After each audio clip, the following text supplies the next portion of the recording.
로마서 9장 14절로 24절입니다. 신약성경 252쪽에 있습니다. 로마서 9장 14절로 24절까지 한 절씩 교독하겠습니다. 로마서 9장 14절로 24절입니다. 그런즉 우리가 무슨 말을 하리요? 하나님께 불의가 있느냐? 그럴 수 없느니라.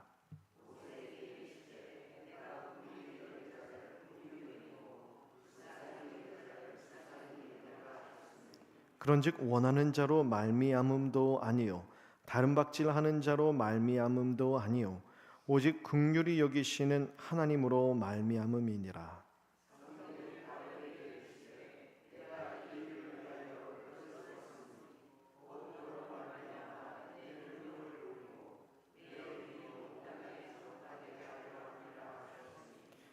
그런즉 하나님께서 하고자 하시는 자를 긍휼히 여기시고 하고자 하시는 자를 완악하게 하시느니라.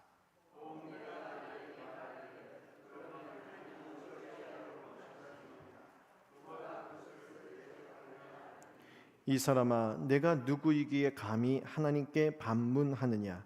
지음을 받은 물건이 지은 자에게 어찌 나를 이같이 만들었느냐 말하겠느냐?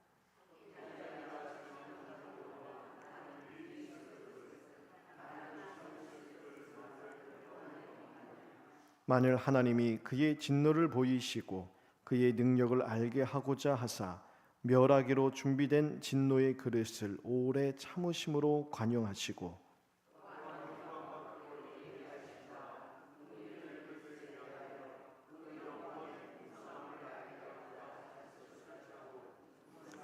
함께 읽겠습니다. 이 그릇은 우리니 곧 유대인 중에서뿐 아니라 이방인 중에서도 부르신 자니라. 아멘. 앞단락에서 사도 바울은 하나님의 주권적인 선택을 이야기했습니다. 그러자 이제 반론이 제기된다는 거예요. 하나님께서 에서와 야곱이 태어나기 전부터 에서와 야곱 중 야곱을 택하셨다. 그러면 에서 입장에서 얼마나 억울하냐는 것이죠.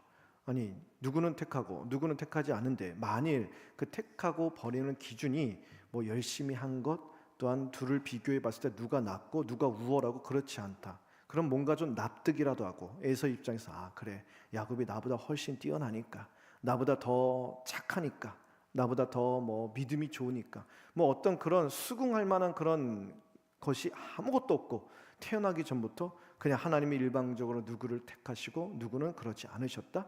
그러니 에서 입장에서는 억울할 만도 하다는 거예요. 그래, 하나님의 그런 주권적인 선택이 불공평한 처사 아닌가, 이런 반론이 제기된다는 것이죠. 그에 대해서 14절에 이렇게 사도 바울이 이야기합니다. 하나님의 주권과 선택을 불의하다 말할 수 없다 하면서 15절에 출애굽기 3장 19절 말씀을 인용하죠. 내가 긍휼히 여길 자를 긍휼히 여기고 또한 내가 불쌍히 여길 자를 불쌍히 여기리라.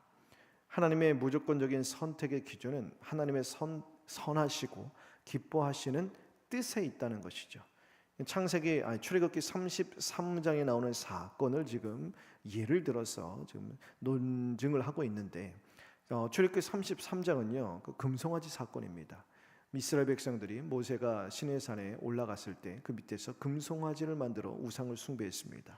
그러자 이제 모세가 내려오고 하나님께서 진노하셔서 그들 다 멸하시고 모세를 통하여 새로운 민족을 이루시겠다. 그때 모세가 하나님과 이스라엘 백성들 사이에서 엎드려 하나님의 진노를 거두어 달라고 중재자적인 역할을 하면서 그렇게 하나님의 긍휼하심을 간절히 기도합니다. 그리고 하나님께서 그의 기도를 들어주셔서 그러면 내가 멸하지 않고 그들을 원하는 대로 가나안 땅으로 들어가게 해주시겠다. 하지만 하나님은 동행하지 않으시겠다 말씀하세요. 그러자 모세가 하나님이 함께 가지 아니하시면 한 발자국도 움직이지 않겠습니다 하면서 하나님이 함께 가시기를 간절히 기도하죠. 이제 하나님이 그렇게 하겠다. 그러자 모세가 그 약속의 증표를 보여달라 하면서 하나님의 영광을 보기를 구합니다. 그때 하나님이 주신 말씀이 오늘 이 15절 말씀이에요. 출애굽기 33장 19절을 제가 읽어드리면 내가 내 모든 선한 것을 내 앞으로 지나가게 하고, 즉 하나님의 영광을 보여주시겠다는 말씀이죠. 여호와의 이름을 내 앞에 선포하리라. 나는 은혜 베풀 자에게 은혜를 베풀고 긍휼히 여길 자에게 긍휼을 베풀이라. 이렇게 말씀해 주셨어요. 그리고 하나님의 영광을 보여주시는데, 영광을 다 보여주시면 모세가 감당할 길이 없으니 모세의 눈을 가리시고 그 앞을 지나가십니다. 그리고 그 하나님의 뒷모습만 보여주세요. 등만 보셨다고, 영광을 보여주시겠다 하셔놓고서는 다 보여주시지 않고 등만 보여주셨다고 하나님이 불의하시다 그렇게 말할 수 있겠냐는 거예요. 그럴 수 없다는 것이죠. 그렇게 한 이유는 모세가 감당할 수 없으니까. 전적으로 모세를 위하여서 하나님께서 긍휼을 베푸신 거예요. 또한 모세를 통하여서 이스라엘에게 긍휼을 베푸신 거예요. 이스라엘이 받을 것은, 받기에 합당한 것은 진노예요. 우상 숭배로 인하여 이미 하나님께로부터 진노를 받아 심판을 받아 죽어야 마땅한 거예요. 그것이 마땅한 것이지, 하나님이 모세를 통하여 하나님의 영광을 다 보여주지 않고 등만 보여주시고 쬐끔 보여주셨다고 불의하다, 어찌 그럴 수 있냐, 말씀은 이렇게 해놓으시고 어떻게 실제는 이렇게 하느냐, 그렇게 따질 수 없다라는 거예요. 하나님은 이미 이스라엘 백성들에게 긍휼을 베푸시고 자비를 베풀어 주셨다. 그리고 그렇게 한 것도 그들을 위한 것이요, 감당할 수 없기 때문에 그들을 위하여 하나님께서 보호하시기 위하여 긍휼을 보이신 것이다. 누군가를 불쌍히 여기고 긍휼히 여기는 것 다 전적으로 하나님의 마음이라는 거예요. 하나님께 달려 있다는 거예요. 그리고 하나님은 우리를 위하여 그렇게 긍휼을 베푸시고 자비를 베푸신다. 다 하나님의 주권적인 선택에 따른 것이다. 그래서 16절 보세요. 사람이 구원을 받는 건, 보시면 16절에 원한다고 되는 것이 아니라는 거예요. 열심히 다름박질한다, 구원을 이루기 위해서 노력한다는 것이죠. 내가 구원을 좀 이루어 보겠다고 하나님 앞에서 일평생 다름박질하면서 한 번도 영적으로 쉬지 않고 늘 하나님 앞에 열심을 다한다고 하더라도 하나님이 긍휼을 베푸지 아니하시면 헛수고라는 이야기죠. 헛되다라는 거예요. 모든 긍휼과 은혜를 베푸시는 전적인 하나님의 뜻으로 말미암아 우리에게 구원이 이루어지는 것이다, 그렇게 이야기하죠. 그리고 17절과 18절에 다시 한번 이 바로, 애굽의 바로 왕을 예를 들어 하나님의 주권적인 선택을 다시 한번 설명을 합니다. 하나님은 원하는 자를 긍휼히 여기시고 원하는 자를 완악하게 만드시면서 하나님의 선하신 계획을 스스로 이루어 가신다, 그렇게 이야기를 합니다. 그러면서 뭐라고 하느냐, 이 부분에 성경은 바로가 스스로 마음을 완악하게 했다, 그렇게 17절에 이야기하고 있죠. 바로에게 이르시되 내가 이 일을 위하여 너를 세웠으니 곧 너로 말미암아 내 능력을 보이고 내 이름이 온 땅에 전파되게 하려 함이라. 그리고 하나님께서 하고자 하시는 자를 긍휼히 여기시고 하고자 하시는 자를 완악하게 하시느니라, 이렇게 이야기하고 있습니다. 즉 하나님께서 원하는 자를 긍휼히 여기시고 또 원하는 자를 마음을 완악하게 하시는데, 근데 창세기에서는 또 다르게 이야기해요. 뭐냐, 바로가 그 마음을 스스로 하나님께서 마음을 강팍하게 하셨다는 거예요. 마음을 강팍하게 하셨는데 이 부분에 우리가 오해가 있습니다. 하나님께서 그러면 누구는 원하시는 자를 이렇게 긍휼을 베푸시고 은혜를 베푸셔서 그 마음을 이렇게 주관하시고 다루어 가시는데, 어떤 사람은 하나님께서 그 선하신 뜻을 위하여서 그 마음을 바로처럼 강팍하게 하시는, 그러면 결국은 마음이 강팍해져서 심판받고 진노 가운데 처해지는 것, 누가 그렇게 하신다는 거예요? 하나님 아니냐는 거예요. 그러면 그 사람 입장에서 억울한 거 아니냐, 나는 그렇게 원하지도 않는데 하나님의 기쁘신 뜻을 위하여 그 사람의 마음을 강팍하게 하고 바로처럼 아주 완악하게 해서 하나님의 뜻을 이루어가는데 아주 악의 도구로 쓰신다면 그 입장에서는 얼마나 억울하냐. 원하지도 않는데 하나님이 그렇게 만들어서 지옥 가고 형벌받고 영원토록 죽는 거 아니냐, 그런 반론이 제기될 수 있다는 거예요. 근데 성경은 무엇이라고 하느냐, 바로가 스스로 강팍하게 했다는 거예요. 하나님이 그 마음을 바로는 원하지도 않는데 억지로 강팍하게 만든 것이 아니라 스스로 그렇게 강팍하게 됐다는 거예요. 다른 말로 하면 오늘 그래서 설명하는 거예요. 은혜 베풀 자에게는 은혜를 베풀어 주시는데 바로 같은 경우는 은혜를 베풀지 않으셨다는 거예요. 다른 말로 하면 은혜를 베풀지 않으면 우리의 마음의 상태는 어떠하다는 거예요? 강팍하다는 거예요. 그러니까 그 원래 상태에 그냥 내버려 두셨다는 거예요. 은혜를 베풀지 않으면 우리 모두가 다 바로와 같이 마음을 스스로 강팍하게 만드는, 스스로 완악한 존재일 수밖에 없다는 거예요.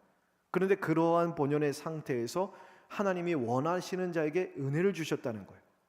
그러니 바로는 원하지도 않는데 하나님이 강팍하게 만들어서 자기는 원하지도 않는데 그런 죄를 범하고 하나님을 대적하여서 억울한 그런 말을 할 수가 없다는 거예요. 다 그렇다는 거예요. 하나님이 우리에게 은혜를 주시지 않으면 우리의 상태는 바로 같아요. 그런데 그러한 모든 죄악된 상태, 그러한 부패한 성정을 갖고 있는 타락한 존재인 우리 죄인된 우리에게, 죄인 중에 괴수인 우리에게 하나님께서 은혜를 베푸시고 긍휼을 베풀어 주셨다. 이것이 이제 19절과 20절의 말씀이에요. 그래서 19절이 그런 말이죠. 하나님이 멸망받을, 강팍하게 만들고 멸망받게 하신다면은 불공평한 것 아니냐. 그때 20절이 그렇게 이야기하죠. 하나님과 논쟁하고자 하냐? 어찌 그런 걸로 논쟁하고자 하는 거예요. 그러면서 그 이후에 토기장의 비유를 들죠. 토기장이가 진흙을 빚어서 토기를 만드는데 어떤 그릇은 아주 금그릇처럼 아주 예쁘게 만들고 어떤 그릇은 이렇게 만들어서 사람들이 보기에 이것은 귀하다 이야기하고 이것은 천하다 이야기해서 이것은 값진 그릇이 되고 이것은 아주 사람들 볼 때 흔한 그릇이 되고 질그릇이 되고 그냥 놓기만 해도 깨지는. 그러면 그런 토기의 입장에서 왜 어떤 그릇은 이렇게 귀하게 만들고 어떤 그릇은 나는 이렇게 천하게 만드냐, 그렇게 따질 수 있냐는 거예요. 따지려면은 이런 상황, 이런 게 전제가 되면 따질 수 있습니다. 진흙이 토기로 이렇게 만들어질 때 기여한 바가 있으면 돼요. 그렇죠? 진흙 입장에서 토기로 만들어질 때 자기가 거기에 참여한, 기여한 노력한 것이 있거나 공로가 있거나 어떤 참여한 부분이가 몫이 있으면 내가 이렇게 열심히 했는데 왜 나를 요따기밖에 못 만드냐? 죄송해요. 이렇게밖에 못 만드는 자. 그렇게 불평하고 따질 수 있는 여지가 있다라는 거예요. 그런데 그런 진흙이 그렇게 공로나 어떤 몫이나 참여한 부분이 있습니까? 기여한 바가 하나도 없어요. 전적으로 토기장이가 진흙을 반죽을 다 하고 만들고 노력하고 땀 흘리고 다 토기장이가 한 거예요. 그러니 그릇을 이렇게 만들고 저렇게 만든 거 누구의 자유라는 거예요? 토기장의 자유라는 거예요. 마찬가지예요. 우리가 사람이 된 거, 흙을 빚어서 사람에게 사람이 된 것, 생명을 불어넣어 주셔서 사람을 만드신 것, 우리가 기여한 것이 있습니까? 아니요. 하나님이 전적으로 다 만드신 것, 무에서 유를 만드셨어요. 그리고 우리는 죄인이었는데 죄인이 구원받는 것, 무에서 유를 창조하신 것처럼 죄와 사망 가운데 죽어있는 자에게 예수의 생명을 불어넣어 주시면서 죄와 사망에서 생명으로 건져주신 것, 다 하나님이 하신 일이에요. 전적으로 100% 하나님이 하신 0.001% 우리가 기여한 바가 없다라는 거예요. 그렇기에 누구를 은혜를 베푸시고 누구는 은혜를 베푸시지 않는다? 왜 누구는 그러고 누구는 그러지 않느냐? 그래서 은혜를 받지 못한 사람들 입장에서는 하나님이 나한테는 은혜 안 주셔서 내가 영원토록 멸망당하는 거 아니냐? 그런 불평할 수 없다라는 거예요. 왜요? 거기에 우리는 기여한 바가 없게 전적으로 하나님이 긍휼을 베풀 자에게 긍휼을 베푸시고 그리고 그렇지 않은 자에게 그렇지 않은 하나님의 깊으신 뜻대로 하는 것이기에 우리는 거기에 대해서 반론을 제기할 수 없다라는 거예요. 하나님께서 그러면 어떤 기준으로 긍휼을 베풀 자에게 긍휼을 베풀고 은혜 베풀 자에게 은혜를 베푸는가? 어떤 기준이냐? 그거에 대해서 우리가 알 수가 없습니다. 왜요? 그것은 하나님의 깊으신 뜻이기에 우리는 알 수가 없어요. 우리의 이런 타락한 본성과 알량한 지식과 지혜로는 하나님의 그 깊은 뜻을 통달할 수가 없어요. 하지만 알아가게 하신다는 거예요. 구원받은 자에게 성령으로 말미암아 하나님의 사랑을 부어주시면서 독생자를 십자가에 아끼지 아니하시고 죽기까지 내어주신 하나님, 우리에게 그 무엇을 아끼시겠어요? 하나님의 마음을 부어주시는 거예요. 그래서 구원받은 이후 그 하나님의 사랑을 맛보아 알아가며 하나님이 긍휼을 베풀 자에게 긍휼을 베푸시고 은혜 베풀 자에게 은혜를 베푸시는 그 하나님의 사랑, 하나님의 뜻이 이런 거구나 맛보아 알아가게 하세요. 하지만 다 알 수는 없어요. 하지만 언제 다 알게 되느냐? 하나님을 얼굴과 얼굴로 맞대는 그날 우리를 구원하셔서 온전한 구원이 이루어지는 예수님께서 재림하셔서 우리가 육신의 부활을 입고 영광체가 되어서 하늘나라에서 하나님을 얼굴과 얼굴로 맞대며 살아 영원토록 영생 복락을 누리는 저 천국에 이르렀을 때에 하나님의 깊으신 뜻을 다 알게 되는 것. 이것뿐만이 아니죠. 우리의 삶 가운데 두신 우리가 이해할 수 없었던 풀리지 않았던 우리 삶의 모든 그런 고달픈 신비조차도 다 이해되고 해결되는 그때가 온다는 것입니다. 그렇기에 이러한 일들로 우리의 호기심과 궁금증을 따지고 하나님 앞에 막 반론하고 그러지 말라는 거예요. 그러면서 24절에 이렇게 이야기하죠.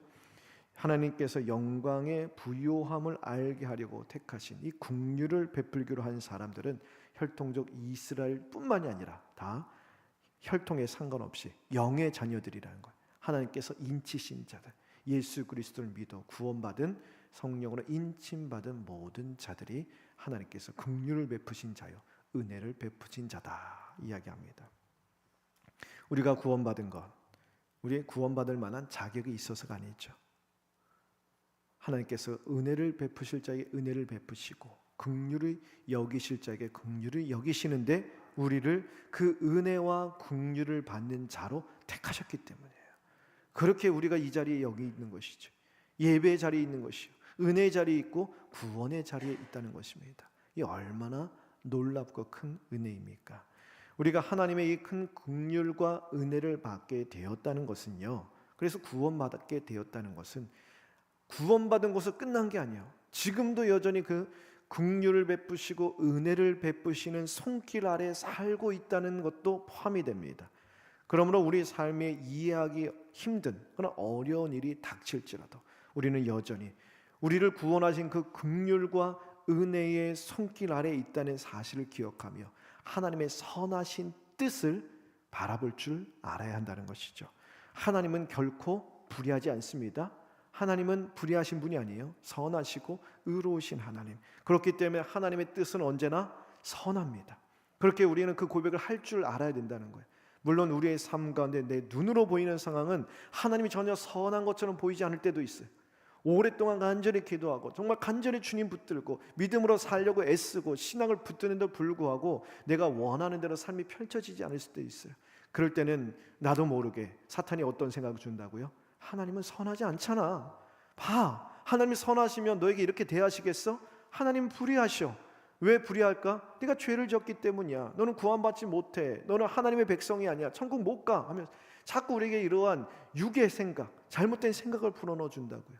그래서 영의 일을 생각하라. 어떤 일이요? 은혜 베풀 자에게 은혜 베푸시고 긍휼히 여길 자에게 긍휼히 여기시는데 바로 내가 그 하나님의 은혜와 긍휼을 받는 자로 삼아주셨다. 그 긍휼의 손길과 은혜의 손길로 지금도 나를 붙들고 계시다. 그 하나님이 불의하느냐? 절대로 그럴 수 없다. 행하신 모든 바가 다 선하시다. 그 사실을 붙들면서 이해할 수 없는 상황 속에서도 항상 선을 이루어 가시는 하나님을 신뢰하며 나아가자. 사도 바울이 이 말씀을 우리에게 전해주고 있는 것이죠.